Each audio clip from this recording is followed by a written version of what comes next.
सैनी सरकार हरियाणा के युवाओं के हक पर डाका डाल रही है।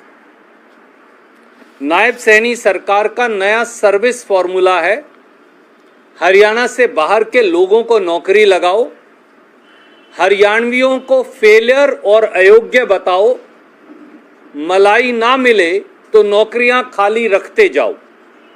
मैं फिर दोहरा रहा हूं, उनका श्रीमान नायब सैनी और उनकी सरकार का सर्विस फॉर्मूला बड़ा सिंपल है।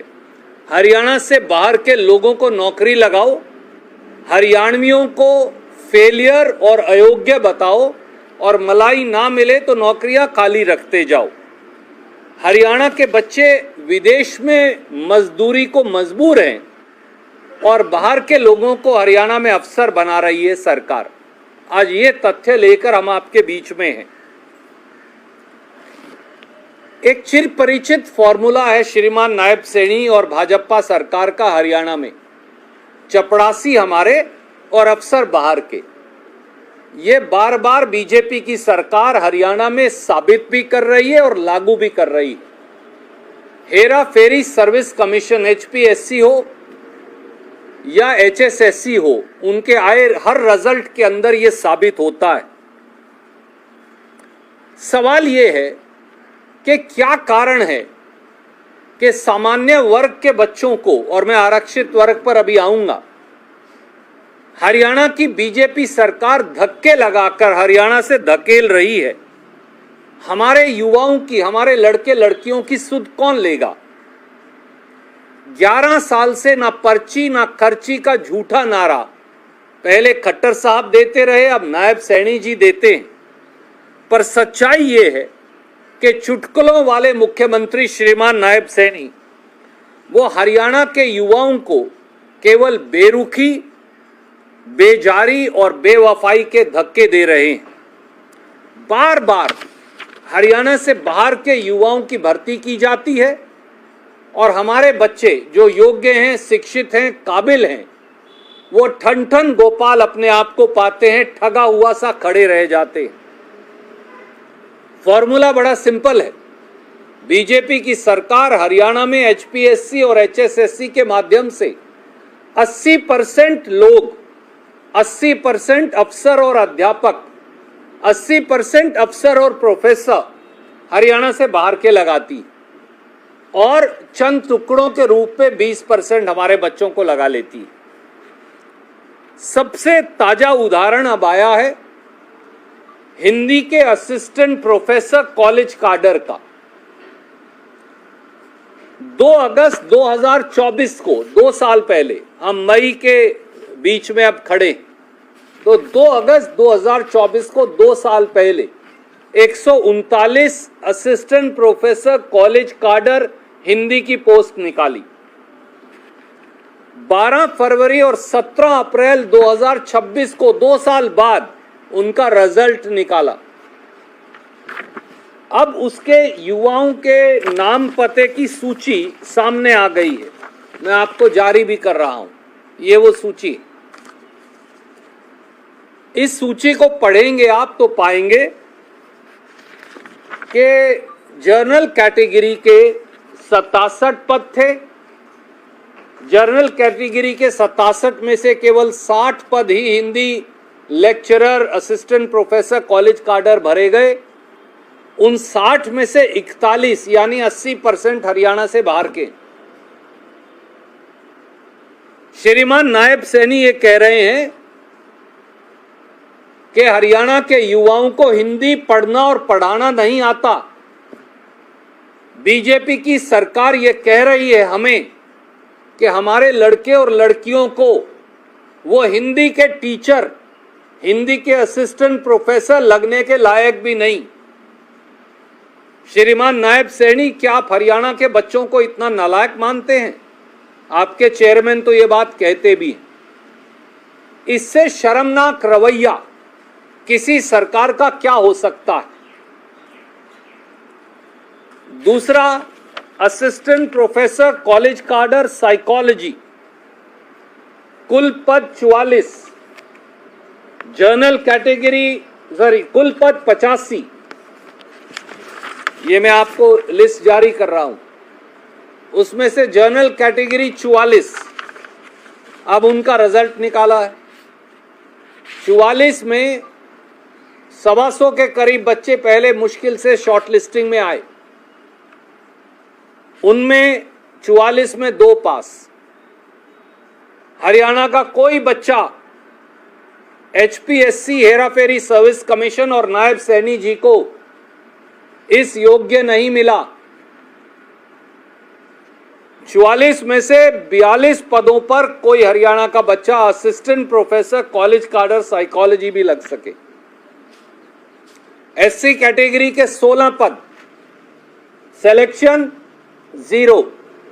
हरियाणा की अनुसूचित जाति का एक बच्चा भी श्रीमान नायब सैनी को assistant professor college cadre psychology के योग्य नहीं मिलता। बैकवर्ड क्लास A और B 17 पद, सिलेक्शन 0। हमारा एक बच्चा, एक लड़का या लड़की भी इस योग्य नहीं है कि वो साइकोलॉजी का असिस्टेंट प्रोफेसर लग सके। EWS के 5 पद, selection 0। Economically weaker section category में भी कोई बच्चा इस सरकार को नहीं मिलता जो असिस्टेंट प्रोफेसर साइकोलॉजी मिल सके, लग सके। हिंदी में आपने देखा 67 पदों में से सिलेक्शन 60 में से 41 बाहर के, यानी हम तो हिंदी पढ़ाने लायक भी नहीं है, हम साइकोलॉजी पढ़ाने लायक भी नहीं है। तो आप ये कहीं और ले जाइए, सरकार उठाकर हरियाणा से बाहर, हम भर लेंगे हरियाणा के बच्चों को उनमें से योग्य ढूंढकर और लायक और काबिल। और ये केवल 2 उदाहरण नहीं है। हरियाणा के युवाओं को second class, third class category में डालकर हमें नालायक और निकम्मा बताने का एक षड्यंत्र है हमारे बच्चों को। एक पैटर्न है जिसके तहत हरियाणा से बाहर के बच्चे लगाए जाते हैं। और मैं आपके लिए 6, 7, 8 उदाहरण और लेकर आया हूं। टावर यूटिलिटीज के असिस्टेंट इंजीनियर्स लगाए गए, मैंने तब भी ये बोला था। 214 पद थे। असिस्टेंट इंजीनियर तो कोई इतनी बड़ी पोस्ट भी नहीं है। 214 में से 185 बाहर के। हरियाणा के बच्चे लायक ही नहीं मिले नायब सैनी जी को, बीजेपी को। सिंचाई विभाग असिस्टेंट इंजीनियर सिविल इंजीनियर तो एक शहर में 500 मिलेंगे। 49 पोस्ट, 28 बाहर के। हमें तो असिस्टेंट इंजीनियर के योग्य भी बीजेपी की सरकार नहीं मानती हरियाणा के युवाओं को। 10 साल तक AMOs लगाए नहीं, मेडिकल ऑफिसर जो हैं, आयुर्वेदिक मेडिकल ऑफिसर्स। 427 पद, उनमें भी 397 ही भरे।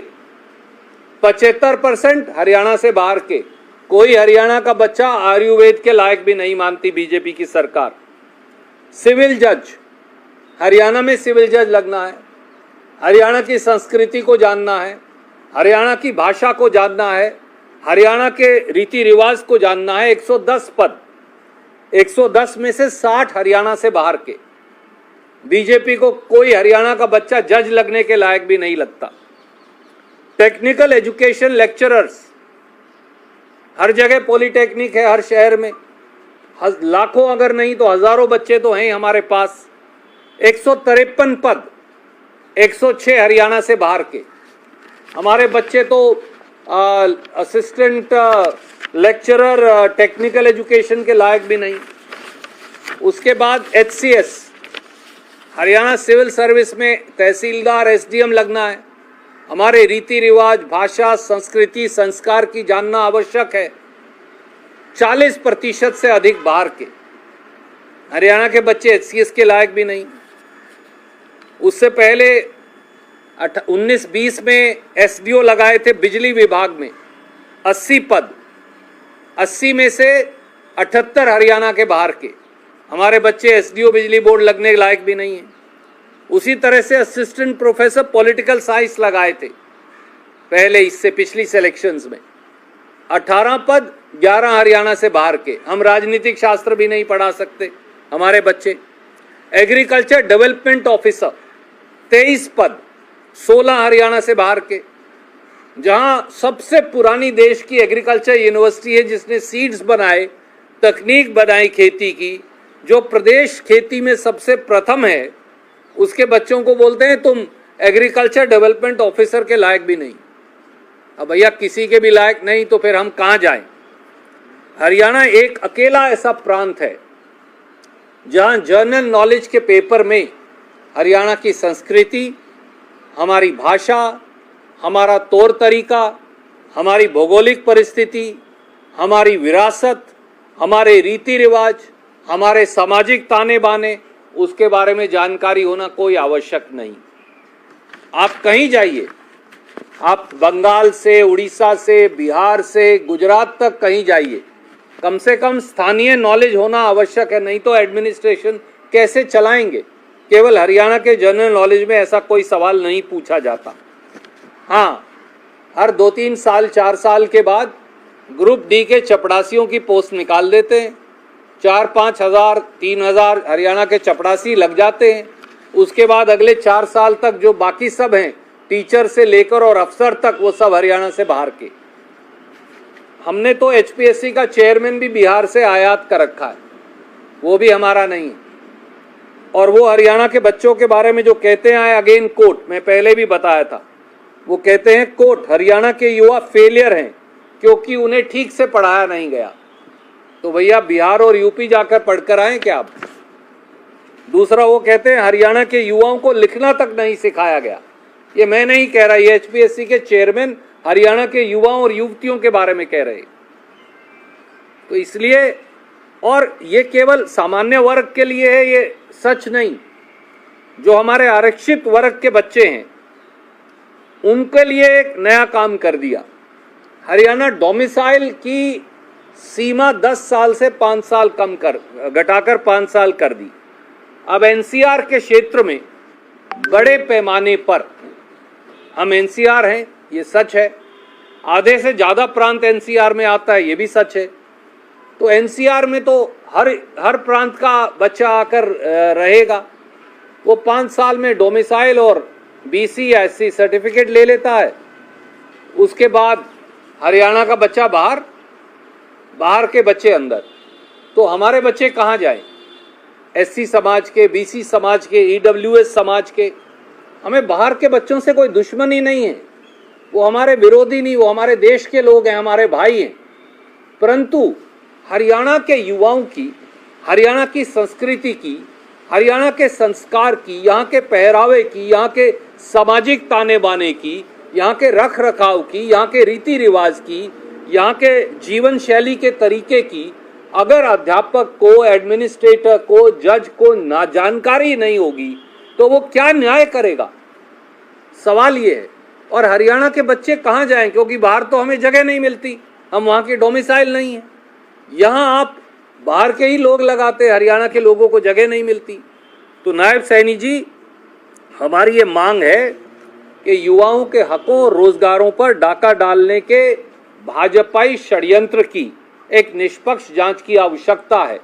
और कितने बच्चे आपने हरियाणा से बाहर से लगाए हैं, इस पर एक श्वेत पत्र जारी होना चाहिए।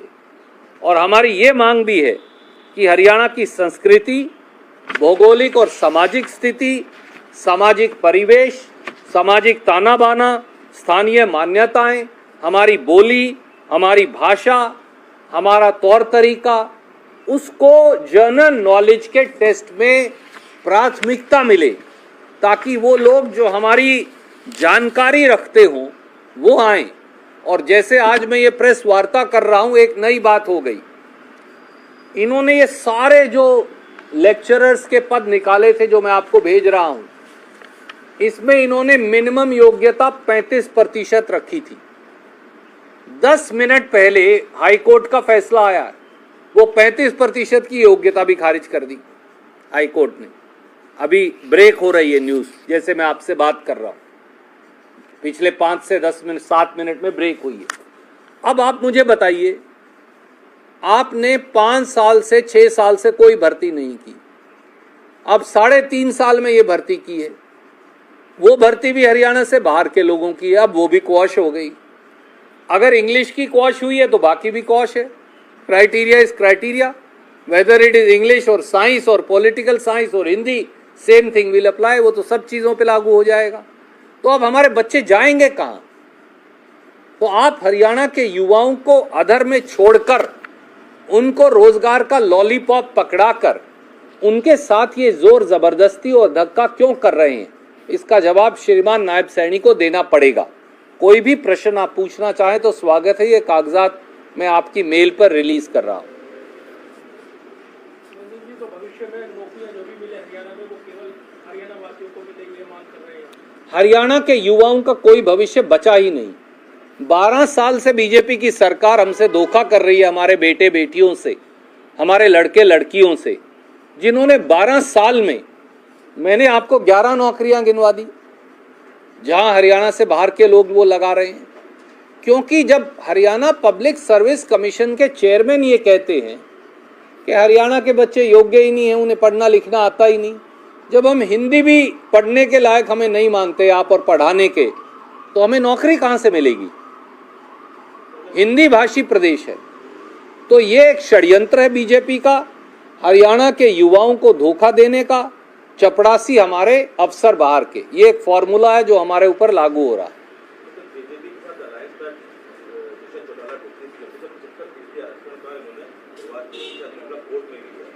देखिए, जहां तक सवाल है आरक्षण का, वो जानते हुए कि वो एक ऐसा कानून है जो कभी पास नहीं हो सकता संविधान की मान्यताओं के अनुरूप, उन्होंने वो ऐसा कानून बनाया कि सब पेच में पड़ जाए, नौकरी लगानी ना पड़े, ना सांप भी मर जाए, लाठी भी ना टूटे, ना बांस रहे ना बंसुरी, तो कोई नौकरी लगानी ना पड़े. उसकी आड़ में 6 साल नौकरी नहीं लगाई.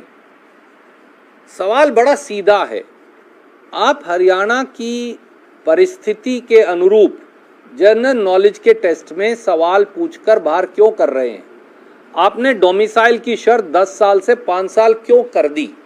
आप हर नौकरी में 80% लोग, देखिए 2, 4, 5, 7, 10% लोग जो हरियाणा की संस्कृति, संस्कार, भाषा, शैली, पहरावा, रीति रिवाज, मान्यताओं की जानकारी रखते हैं, वो आ जाएं. इसमें क्या है? हो सकता है. पर क्या ये भी हो सकता है कि सब लोग ही बाहर से आए?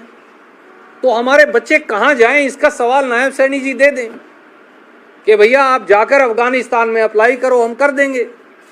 पर हरियाणा के युवाओं को कह दें कि हरियाणा के भरोसे मत रहें. अब आज के बाद आपको अफगानिस्तान जाना पड़ेगा और वहीं नौकरी अप्लाई कर सकते हो.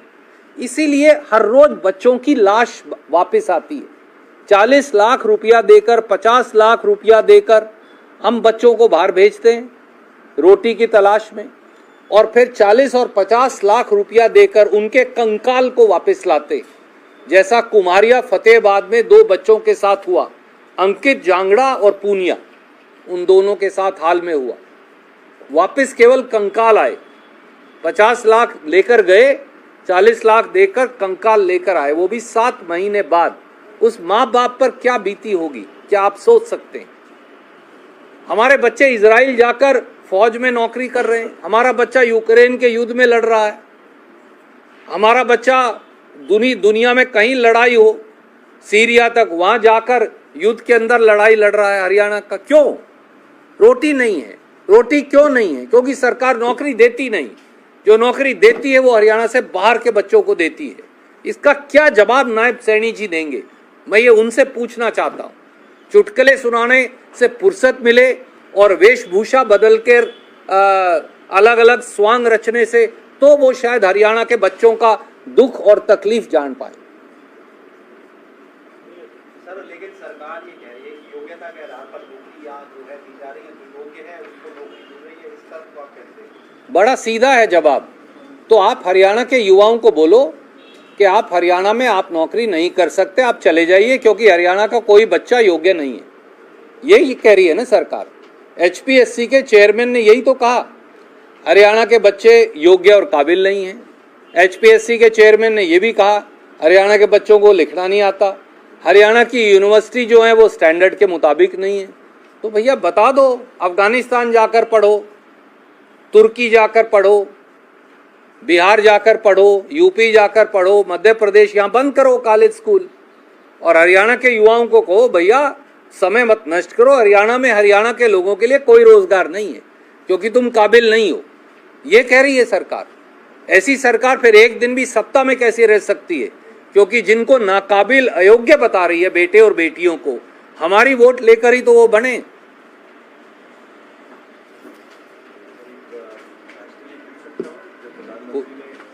ऐसा है क्या है, मेरी ये डीरेल हो जाएगी वो।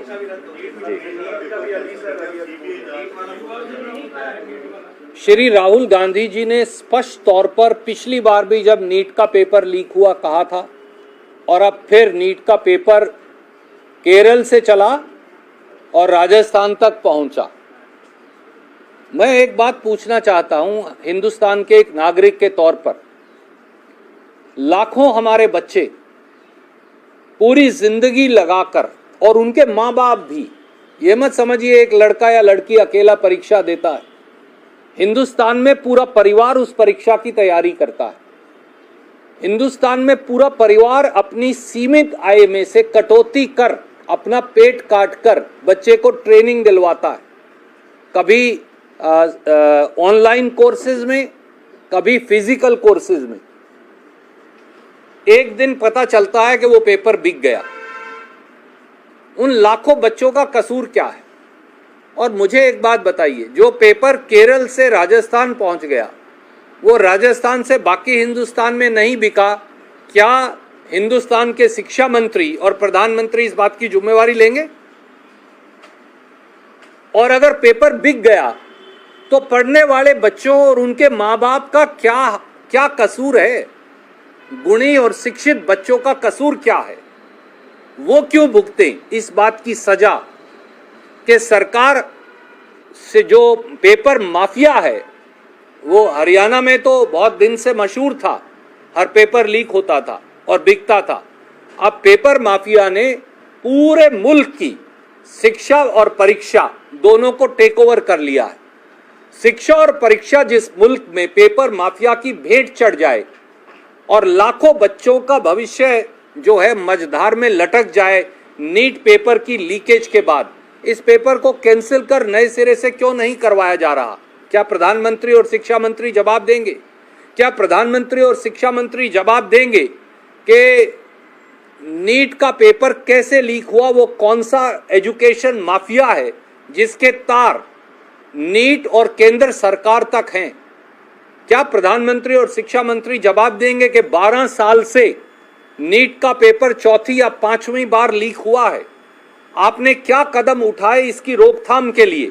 और अगर शिक्षा मंत्री नीट के पेपर की लीकेज को रोक नहीं सकते तो एक दिन भी उनको अपने पद पर बने रहने का अधिकार क्या है? क्या प्रधानमंत्री और देश के शिक्षा मंत्री जवाब देंगे कि हिंदुस्तान के वो सारे लाखों बच्चे जिन्होंने करोड़ों रुपया खर्च करके माँ बाप की मेहनत की कमाई का और अपना समय नष्ट करके नीट की तैयारी की और पेपर अब बिक गया, ये पेपर पूरे हिंदुस्तान में क्यों नहीं बिका होगा? क्या ऐसा कोई आश्वासन वो दे सकते हैं? तो ये सारे सवाल हैं जिनका जवाब उन्हें देना होगा। प्रधानमंत्री ने पिछले 2 दिन से बात की है कि वर्क फ्रॉम होम करें, तो पेट्रोल बचाएं। उन्होंने ये भी कहा कि जिस तरीके से गोल्ड होता है उसकी भी खर्चा और बाहर भी कम से कम जाए एक साल के। कैसे देखते हैं?